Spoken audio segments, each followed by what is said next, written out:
احمد ایک سادہ سی کمرے میں بیٹھا ہوا تھا۔ اچانک اسے ایک پرانی چمکتی ہوئی کتاب ملی۔ اس کی آنکھوں میں حیرت تھی۔ یہ کوئی عام کتاب نہیں لگ رہی تھی۔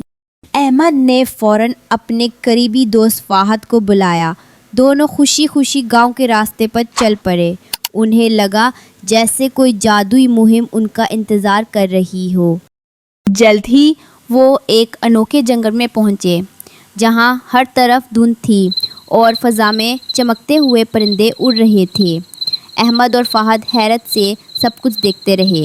جنگل کے اندر ایک سنہری روشنی درختوں کے بیچ چمکنے لگی۔ احمد نے فہد کا ہاتھ پکڑا اور دونوں بہادری سے اس روشنی کی طرف بڑھنے لگے۔ اچانک ان کے سامنے ایک سنہرا چمکتا ہوا درخت ظاہر ہوا۔ ایسا درخت انہوں نے پہلے کبھی نہیں دیکھا تھا۔ ان کی آنکھوں میں حیرت اور خوشی تھی۔ درخت نے بولنا شروع کیا۔ اس نے کہا، تم دل کے صاف ہو، یہ جادوئی پھل تمہارے لیے ہے۔ احمد اور فہد خوشی سے ہنس پڑے اور درخت کا شکریہ ادا کیا۔ احمد نے مسکراتے ہوئے پھل فہد کو دیا۔ یہ تم رکھ لو، تم میرے سب سے اچھے دوست ہو۔